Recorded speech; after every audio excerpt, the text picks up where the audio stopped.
Jaya Radha Madhava Kunja Bihari.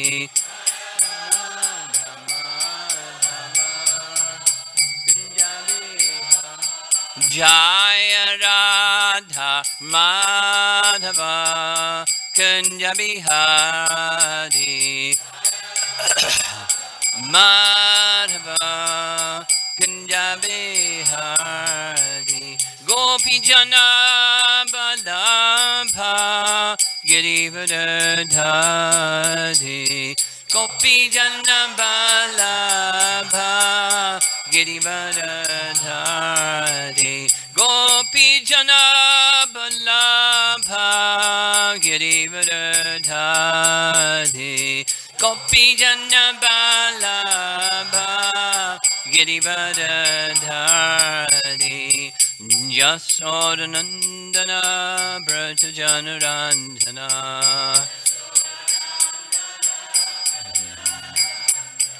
Yasodanandana Brajajanarandana. Jamunatira Vanachadi. Jamunatira Vanachadi.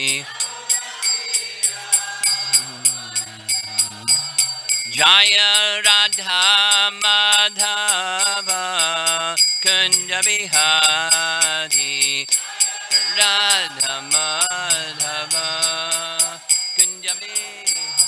Jaya Radha Madhava Kunja Bihari. Madhava Kunja Bihari. Jaya Vishnupad Paramahamsa Parivijagacharya Astatarasatasi Srimad His Divine Grace A.C. Bhaktivedanta Swami Srila Prabhupada Ki Gaur Bhakta Vrinda Ki.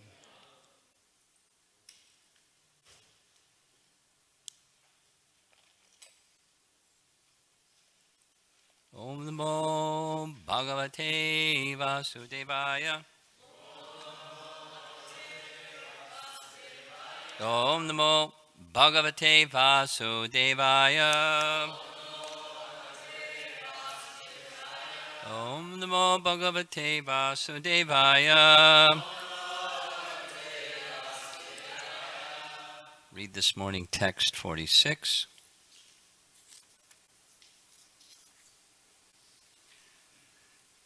Tadharmagya Mahabhaga Bhavadbhir Gauravam Kulam Vrijanam Narati Praptam Pujam Vandyam Abhikshnashaha. Tadharmagya Mahabhaga Bhavadbhir Gauravam Kulam Vrijanam Narati Praptam Pujam Vandyam Abhikshnashaha.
Ladies?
Tat, therefore, Dharma Gya, one who is aware of the principles of religion.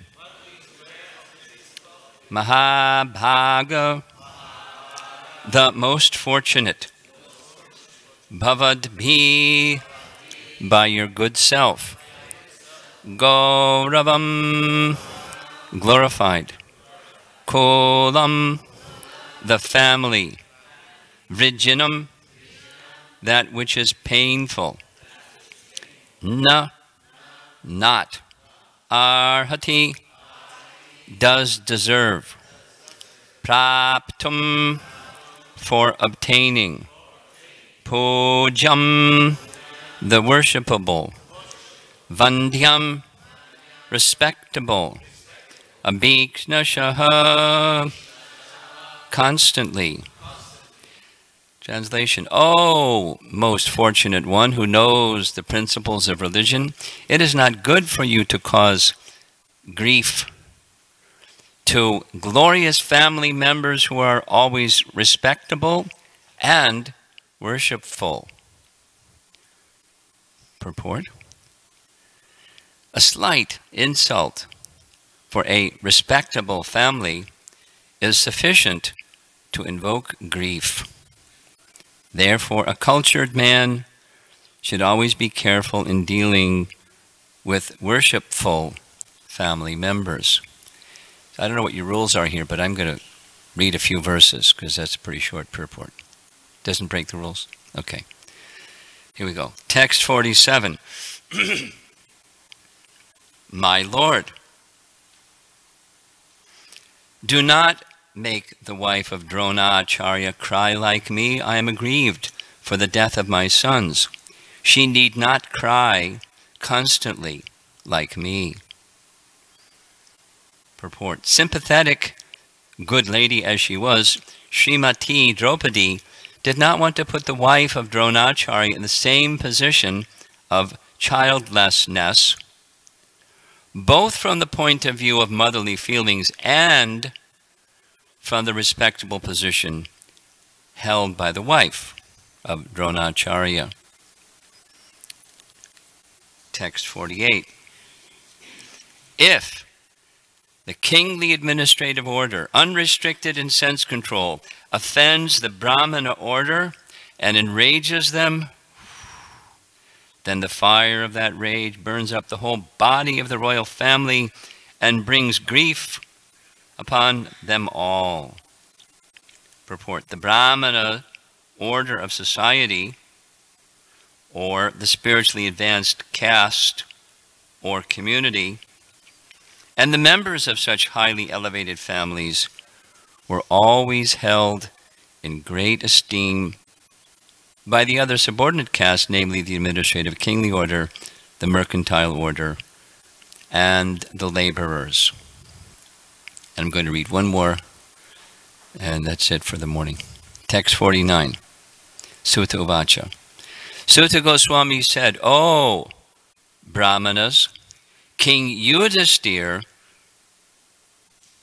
fully supported the statements of the queen, which were in accordance with the principles of religion, and were justified, glorious full of mercy and equity, and without duplicity. Purport. Maharaj Yudhisthira, who is the son of Dharmaraj or Yamaraj, fully supported the words of Queen Draupadi in asking Arjuna to release Ashvatthama. One should not tolerate the humiliation of a member of a great family. Arjuna and his family were indebted to the family of Dronacharya because of Arjuna's learning the military science from him. If ingratitude were shown to such a benevolent family, it would not be at all justified from the moral standpoint. The wife of Dronacharya, who was the half body of the great soul, must be treated with compassion, and she should not be put into grief because of her son's death. That is compassion. Such statements by Draupadi are without duplicity because action should be taken with full knowledge. The feeling of equality was there because Draupadi spoke out of her personal experience. A barren woman cannot understand the grief of a mother. Draupadi was herself a mother, and therefore her calculation of the depth of Kripi's grief was quite to the point. And it was glorious because she wanted to show proper respect to a great family.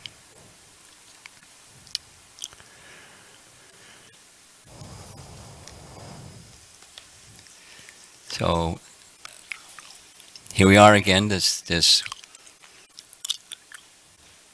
initial Krishna Katha of the whole of the Srimad Bhagavatam, taking us through this delicate discernment of duty. Mamanusmara yudhyacha. Krishna's statement to Arjuna. Mamanusmara, always think of him, manmana, always think of him, and yudhyacha. So yudhya, it was his prescribed duty. So the Prabhupada has translated, always think of me and perform your prescribed duty of fighting. So that was Arjuna's duty. And, we're not fighters. We have some other prescribed duty, most of us at least. And how to discern what is duty, we discussed yesterday. This is one of two essential principles that Hare Krishna devotees are to follow. What is your duty? And perform your duty. And always think of Krishna. Of course, topmost is the pursuance of the performance of duty is to assist you to think of Krishna. And that's at the outstanding point. That all-important verse from Padma Purana that rules the whole of the vidhis and nishedas of bhakti. And that is, smartavya satatam vishnur, vismartavya na jatuchit. Not in any circumstance should you forget Krishna. And meanwhile, so thinking of Krishna, what's my prescribed duty? Again, just repeating something from yesterday, today's culture doesn't think that way. And part of the message of Bhagavad Gita, which is for restoring principles of Dharma, it's one of the three things that the Supreme Lord does whenever he appears, Dharma Sangstha Panarthaya. So, here also in the Bhagavatam, what is the duty? That was Maharaj Parikshit's question.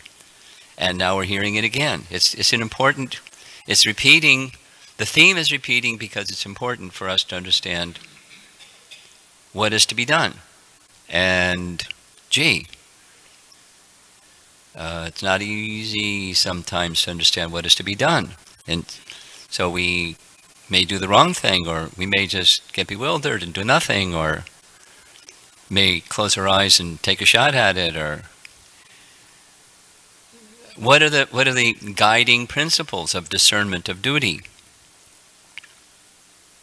Another famous reference from Mahabharata, again quoted so many times by Srila Prabhupada, is the discussion between the Yaksha and Maharaj Yudhisthira. How do you discern duty? It gets really complicated, doesn't it? And he says, yes, it gets really complicated. And therefore, the best way to understand is Mahajano Yena Katasa Pantha. You have to know who the Mahajans are, and there has to be willingness to follow what the Mahajans, by example, do. So kind of stepping back from all of this, Prabhupada's explanation of what Krishna is doing here, one of the things that Krishna is doing, is he's showing the glorious nature of Arjuna. Just see, he knows how to discern Dharma. Because on this side and that side, and we find ourselves in those situations, maybe not so extreme about kill somebody or not kill somebody, but turn left or turn right. And there's a group of people that say, according to Dharma, turn left. According to Dharma, turn right. And, you're caught in the middle. You have to do something sometimes. And specifically,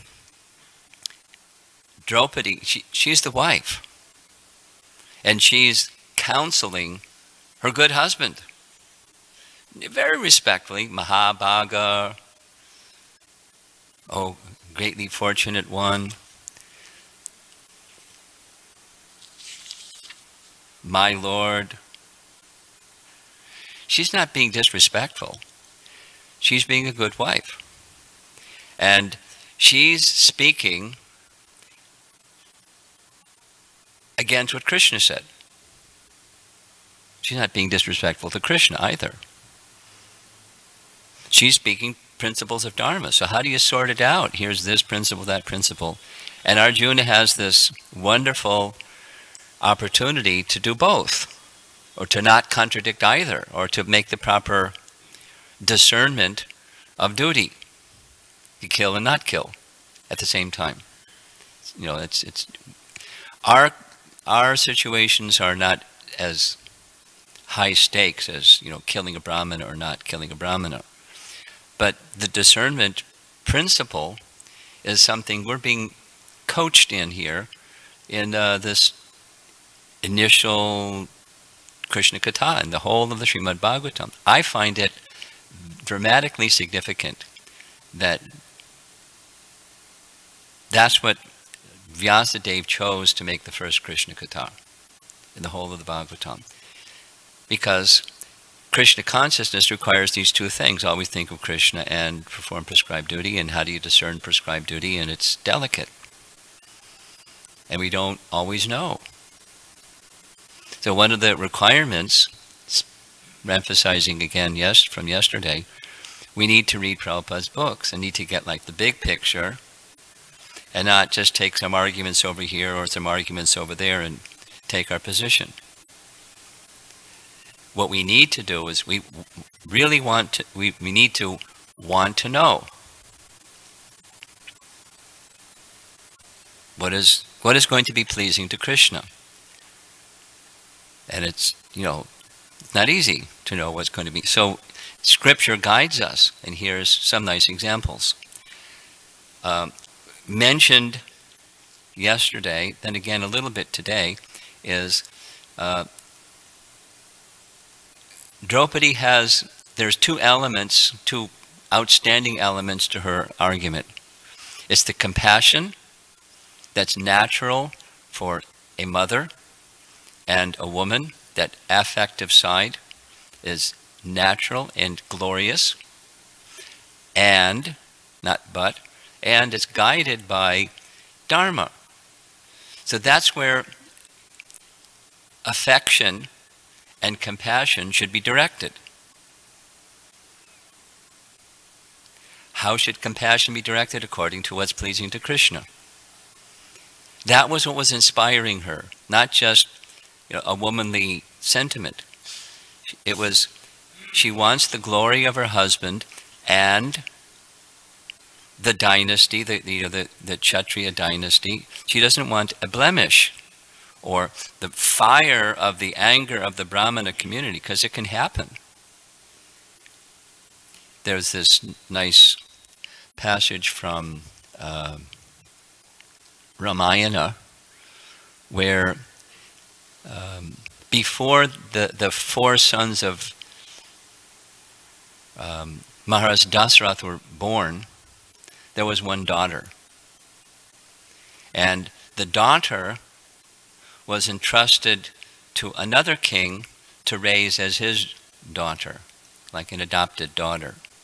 Those things went on sometimes. Kunti is another example. Pritha became Kunti, given to Kunti Bhoja by Shurasena. So this daughter was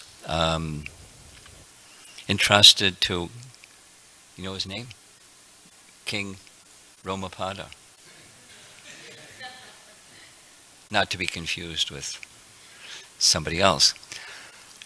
And there was a long drought that took place, and some people said it's because of this girl. Get rid of this girl. But he found out, he consulted his ministers, and it's because he had offended a Brahmana. The detail was, the king had given a promise to give in charity to Brahmanas, and as he was preparing to give charity to a particular Brahmana, he saw amongst the jewels one special jewel, diamond or something, that was very, very valuable. So he decided, well, he's a Brahmana. He doesn't need the valuable one. I'll give him a bigger one that's less valuable. I don't know how you calculate value of diamonds. But the Brahmana, because he's a Brahmana, he knew he got changed up. So he cursed the king and said, we're going on strike. No more yagyas. We're out of here. And that was the cause of the drought. That's what the ministers said. And so, wow, what to do? How to pacify the Brahmanas and bring rain again to the kingdom, because without rain, he had this big supply. It went on for years, but his supply depleted after some time. So, there's more to the whole Ramayana narration. But a king who offends a Brahmana can be hugely problematic. We're learning from this first Krishna Katha. Be very careful when dealing with Brahmanas. And in the Hare Krishna movement we have some Brahmanas. Now Brahmanas have to behave properly. Now, did Drona behave properly? He behaved properly, more or less. He took the wrong side during the battle, but he did so according to a particular religious principle. In any case, he is a respectable. He gave to Arjuna everything, not everything, because Arjuna learned from others also, but the knowledge of how to be a glorious fighter and hero. Drona learned from Parashuram, so he had disciplic succession from Parashuram, how to do what he could do. And how could you disrespect him? It's similar to the argument even before the Kurukshetra battle by Maharaj Yudhisthira. And beginning of Bhagavad Gita, Arjuna saying to Krishna, how can we fight against our teacher and our grandfather? Because in the absence of Pandu, the grandfather was their father. Affectionate. Wonderful father. Now they're going to have a battle to fight against him to death? How can we do that? That was Arjuna's argument. And Drona, he's our teacher. He's our guru. How can we fight him? dilemma. And then there's a trump card, and that is Krishna wanted it. He wanted it for his reasons, and because he wanted it, therefore Yudhisthira and Arjuna and others followed what Krishna wanted. There was a little hiccup when he was unready to say Ashvatthama is dead, but that got taken care of. And so in principle, Dharmaraj, sometimes his father, Yudhisthira's father, is Yamaraj, sometimes called Dharmaraj, and sometimes in Mahabharata, many times, Yudhisthira is called Dharmaraj. The son represents the father, and he's perfectly knowledgeable in Dharma. We're hearing in this final verse that Sutta Goswami is saying, Maharaj Yudhisthira, he agreed with the Dharma conclusions of Draupadi.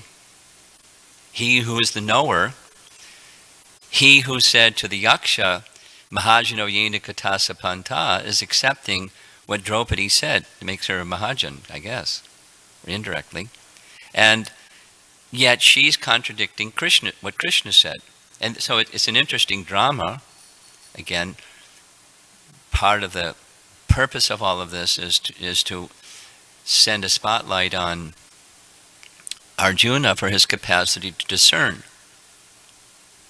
So he's not listed amongst the 12 Mahajans, but he's showing his Mahajan capacity of knowing what Krishna wants, because that's what duty is, to do what Krishna wants. And to do it in that consciousness. That's bhakti. Anukulyena Krishna Anushilanam. That's bhakti. Anukulyena means what Krishna wants. That's the Swarup Lakshana of bhakti. It's not just doing things, but doing things in the consciousness that is pleasing to Krishna. So she's speaking from the female voice of a mother that knows the suffering of another, of having lost her child or children in her case. She doesn't want Kripi to undergo that. That's the moral, compassionate side, but compassion, one more time, any emotion is to be directed to what's pleasing to Krishna. I've been spending some time, pardon me while I wax a little philosophical for a moment. Just fasten your seatbelt, sit up straight because you might get bored. This Jiva Goswami's commentary on Anukulyena Krishna, that primary verse of the whole of Bhakti Rasamrita Sindhu goes like this. It's a portion of it. It's long. But he says that phrase, Anukulyena Krishna Anushilanam, is the Swarup Lakshana of Bhakti. Then he says, to understand what it means, you have to go to the verb and the dhatu of the verb. I'm not a Sanskrit scholar, but I asked some Sanskrit scholars, what does dhatu mean? And so he says that the word Anushilana has this dhatu in shil. Listen carefully, I'll say it slowly. Shil has two parts, that which is moving and that which is not moving. And the moving part rests on the not moving part. So the moving part, this is discerning dharma, is actions, the body, contemplations within the mind, and then emotion. So Draupadi has this emotion.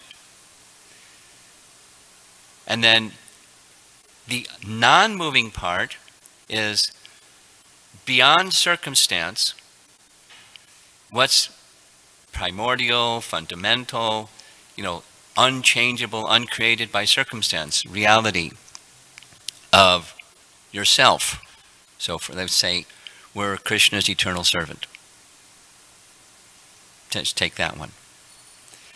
And that doesn't matter what the circumstances, you're Krishna's eternal servant. And then the anu, Jiva Goswami says, means constantly. Anu, we're used to hearing anu means to follow. In this case, he says it means constantly following. Following what? Anukulyena Krishna. Anukulyena, again, I'm not a Sanskrit scholar, but he says this is the objective tense. And objective, what does that mean? I asked some scholars. It means it's mandatory. It's not optional. Like, in contrast, Shishupal and Kamsa. It wasn't favorable. They were very Krishna conscious, but it wasn't favorable. So it's not bhakti. That's so anukulyena. It must be favorable. So that excludes other things that are not pleasing to Krishna. So your emotion, Draupadi's emotion, or our emotion about something, is to be directed, bhakti is to be directed to what's pleasing to Krishna. And you have to be guided by Dharma, because otherwise it's chaos. You get chaos. A uncoordinated, dissension-filtered, Kali Yuga kind of group of people. They get together and they have their emotions, and they feel this is what Krishna wants. Look out, here I come. And then there's some other that have some other, then groupism and the whole thing. We have to know what Scripture says, and we have to be keen on wanting to understand what Krishna wants. And the Bhagavatam is providing us. Our founder Acharya is providing us with the means to cross the ocean of material existence. This nice, wonderful verse in the prayers of the demigods to Krishna in the prison house of Kamsa, where they say like this, that a great soul, keeping it simple, there's more to it, when crossing the ocean, the fierce ocean of material existence, they leave behind a vote to cross the ocean for the people behind them. And that's Prabhupada's books. He gave us a suitable boat to cross the fierce ocean of material existence, and part of it is to understand, what are we to do? And if you're Dharma-oriented, or what's pleasing to Krishna-oriented, not in all circumstances of life does it say turn left or turn right, but it gives the principles. That's what this is. That's what's going on here. And my dear devotees, we're not very cultured yet. We don't know how to, for example, a respectable person, and when that respectable person, in this case, Ashvatthama, has done something really bad, unquestionably bad, how do you deal with that person?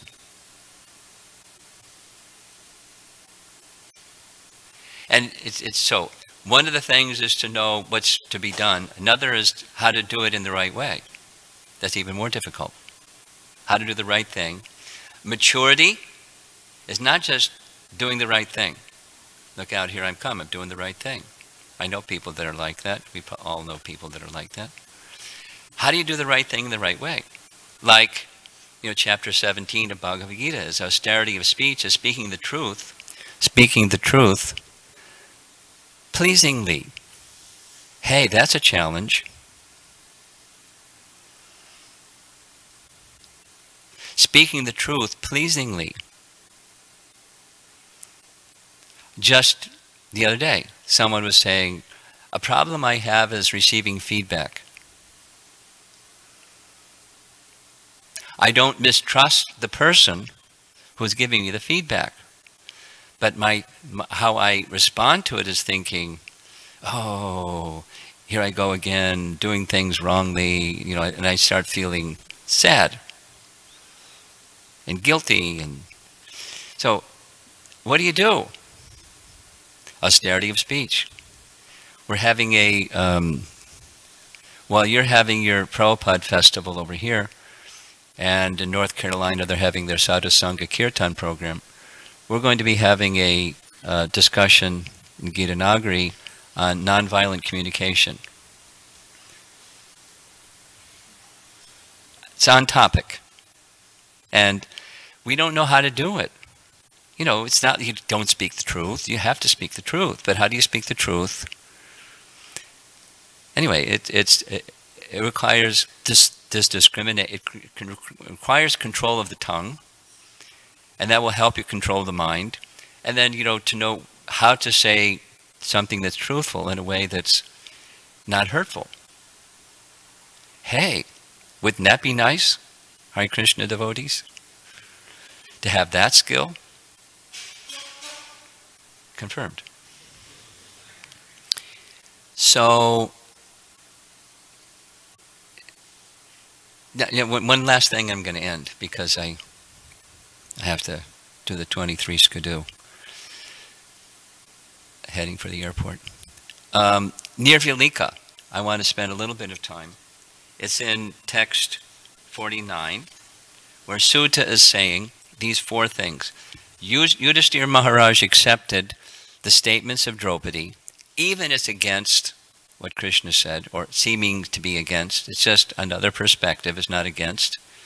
And what she said was, it's according to the principles of religion. So we have to act according to principles. Now refinement is, and they were justified, glorious, full of mercy and equity, and without duplicity. The Sanskrit word without duplicity, very important word, nirvilika. Look it up. I invite you after class, look it up in your folio. And nirvilika is something similar to ahoituki, or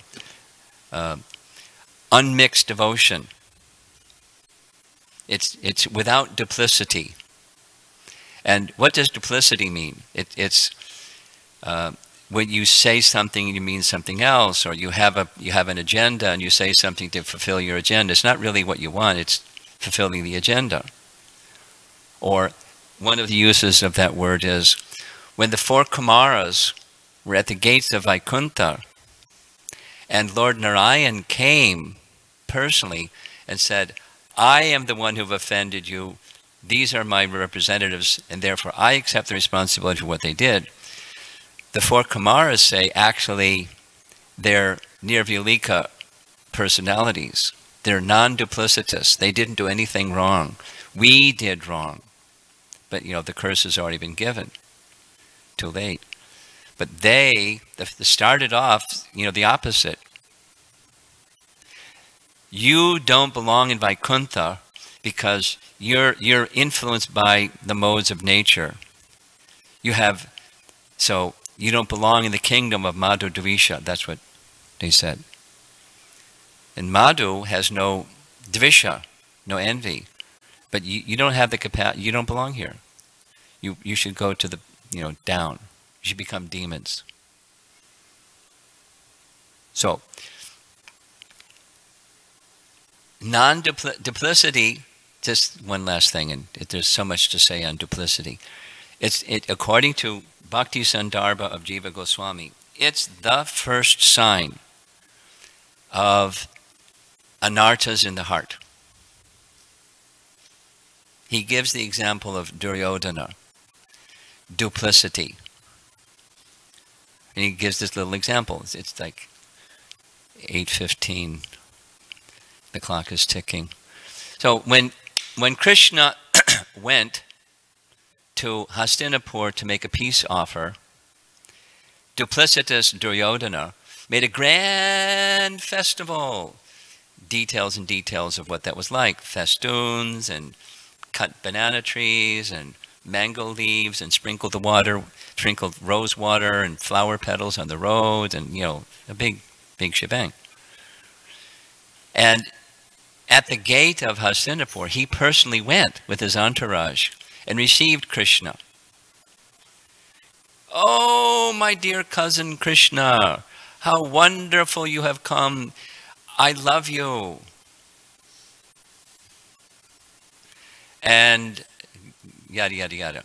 And can you come and have a meal at my home, my palace? And Krishna says, there's two reasons why somebody may eat. One is they're hungry. I'm not hungry. And the other is there's love. If there's love, then they may eat even they're not hungry. And in you, there's no love. Because your enmity for the Pandavas says, there's no love for me. In fact, in the whole of Hastinapur, there's nobody appropriate for me to have my meals except one place, the home of Vidura.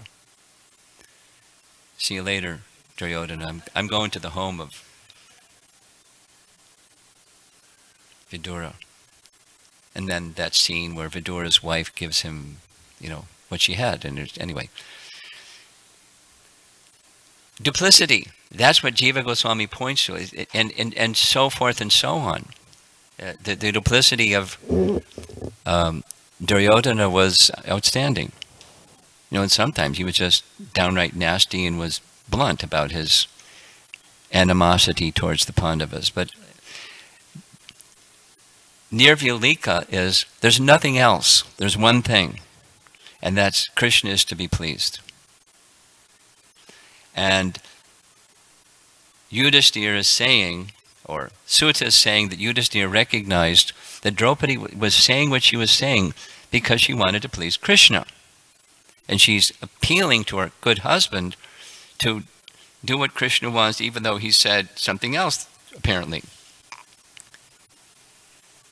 So, balancing, discerning different principles of Dharma. You can refer to this and do this, or you can refer to that and do that, and you need the big picture and the faculty of discernment. Dadami buddhi yogam tam yena mam upiyanti te. That's required. And there's a qualification. Tesham satati yuktanam bhajatam priti purvakam. That's when Krishna sees that, he'll give you the intelligence. And if not, you're kind of stumbling along.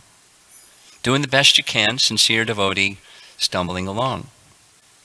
And if somebody stumbles, what do? Well, it depends on if you like the internet or not. You just go smash him and bash him and stuff. That's one way. And then the other is how to have proper discernment, not like soft or hard, just how to have proper discernment. Guided by these principles. They're cultural and they're dharmic, and we need to know what they are.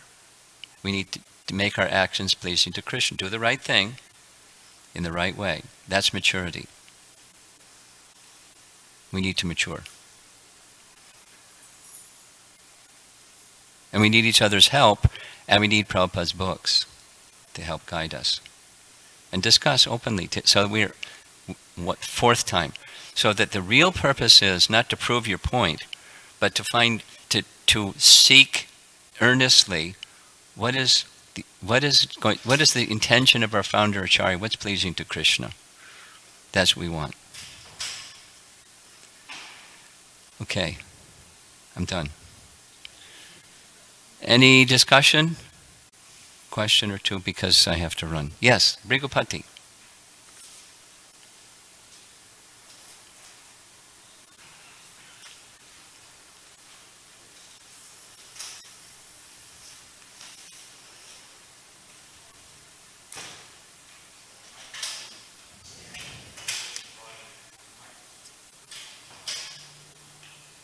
Thank you, by the way. Very nice class, as usual. Am I correct in understanding that a very important part of being non-duplicitous is to be wanting to, as you just said, understand the intention and what the spiritual master wants, what Krishna wants? Exactly. Okay. Now. And that it's in accord with Dharma.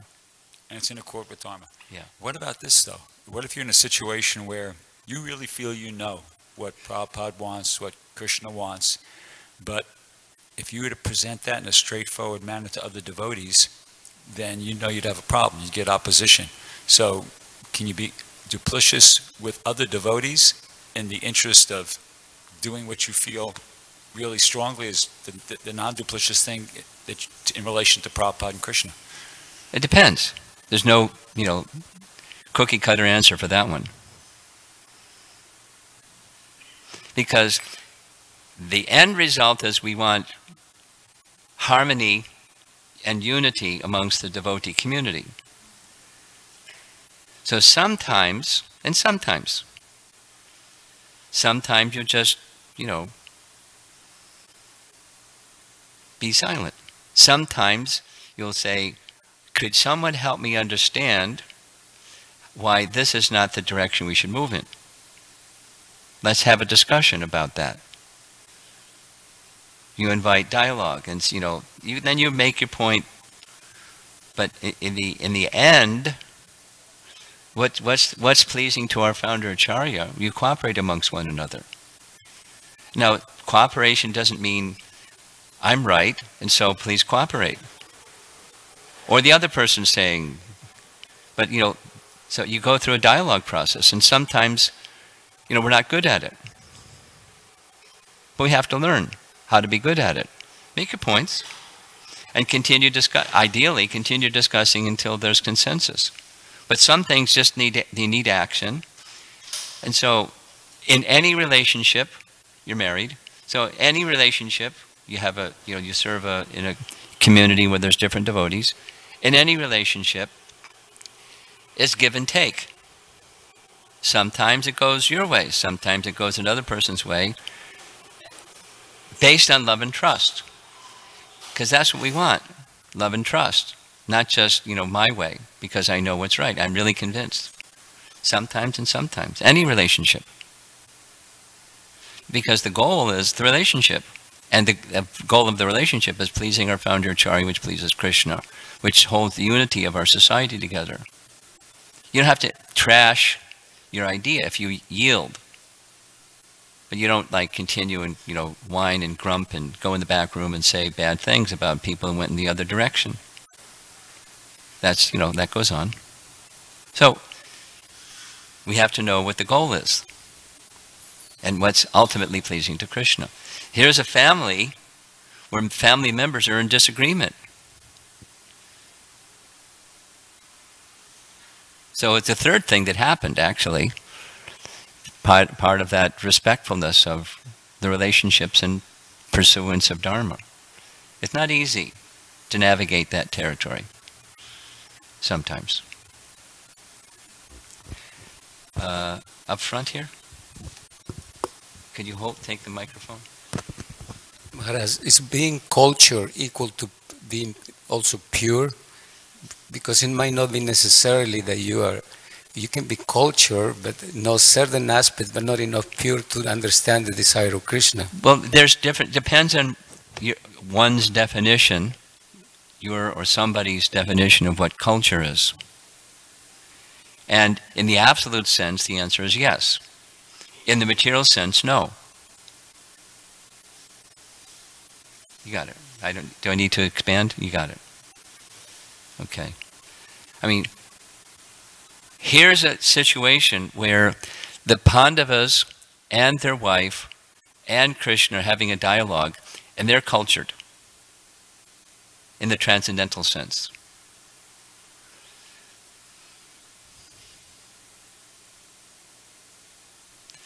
Anything from the ladies' side? Okay, Srila Prabhupada ki jai.